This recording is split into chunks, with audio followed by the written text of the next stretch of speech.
Hello and welcome to the fourth episode of Mythology and Science, in which I narrate fantastic stories from the Greek and Indian mythology and explain their scientific implications.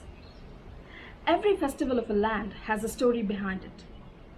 When we look behind the facade of rituals, we can understand what these stories try to teach us.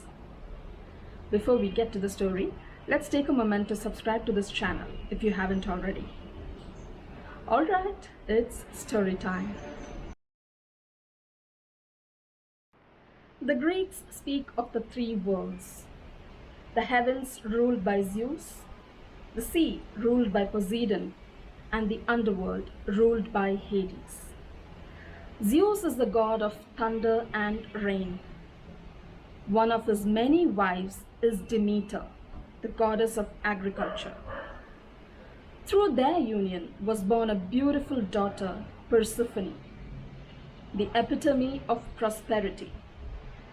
Wherever she was surrounded by flowering plants, fruit-bearing trees, butterflies, and singing bees. One day, Persephone and her friends visited a garden on earth. She sang songs and plucked flowers to decorate her hair. Hades, the king of the underworld, heard her song and made a small crack on the earth to see the owner of such a beautiful voice. When his eyes fell on Persephone, he instantly fell in love with her. Hades impulsively caught her by the ankles and pulled her down to the underworld. He took her to his luxurious palace and expressed his wish to marry her. Persephone was agitated and unresponsive to his advances. Meanwhile, Demeter was searching for her missing daughter all over the earth, but in vain. Worried sick, she neglected her duties. Consequently, the crops failed, the trees dried up, and the earth became barren. Helios, the sun god, who had been watching everything, took pity on Demeter and told her the whole story. He even sent Hermes, the messenger of the worlds, to escort Persephone back to earth. Back in the underworld, Persephone had developed a liking for Hades. Despite his unruly behavior in their first meeting, Hades was indeed a handsome man with very desirable qualities. So, when he offered her a pomegranate, she ate a few seeds from it. Little did she know that eating a pomegranate will forever bind her to him with a promise of no escape. For pomegranate is the fruit of the underworld, of death and fertility. It is said to have sprung from the blood of Adonis. Demeter was devastated at the rapid turn of events and cried bitterly for her daughter. Hades took pity on his mother-in-law and agreed to let Persephone go to earth and spend 2/3 of the year with her mother and come back to him for 1/3 of the year. Every year, when Persephone steps onto earth, the earth becomes green again, marking the onset of spring. And when she goes back to the underworld to be with her husband, the earth becomes barren, as in winter, when no plant or trees can grow. What seems like the story of the seasons is also a valuable lesson on sustainable farming. The topography of Greece is not exactly best for agriculture. There is very less percentage of cultivable land, and only a few variety of crops can grow in it due to the climatic conditions. The seeds are sown with the onset of monsoons in mid-October and are harvested after 8 months in May.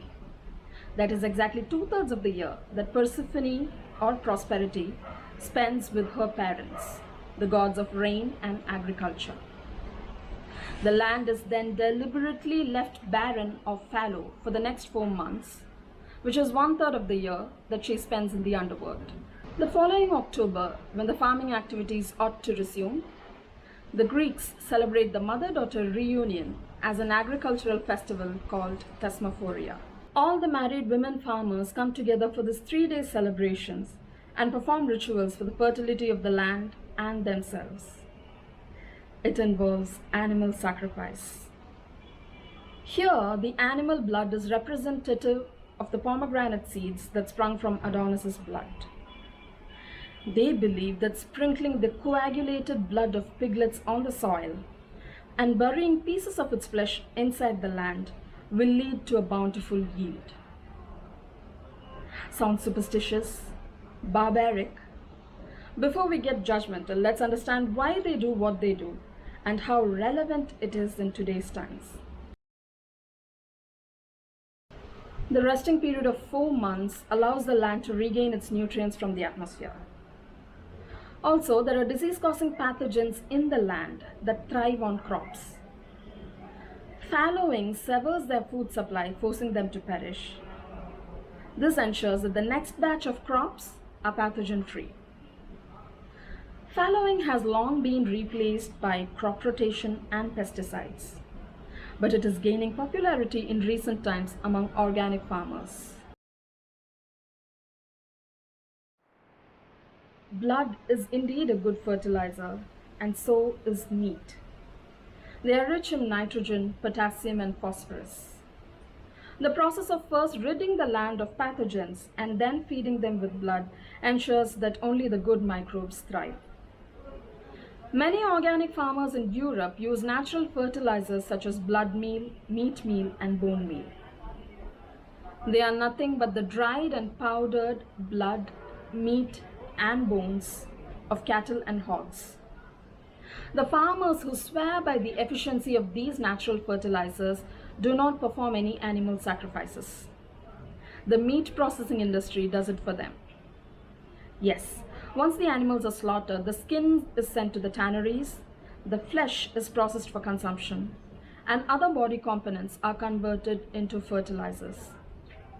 The only difference between then and now is what was once a sacred ritual has become an industrial procedure. That's all.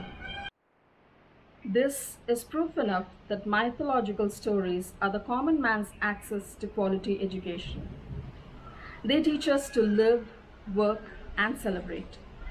Precisely why it is important to keep these stories alive. Tell me about your favorite festival and its backstory in the comments. Please visit the description box for some amazing research materials on this topic.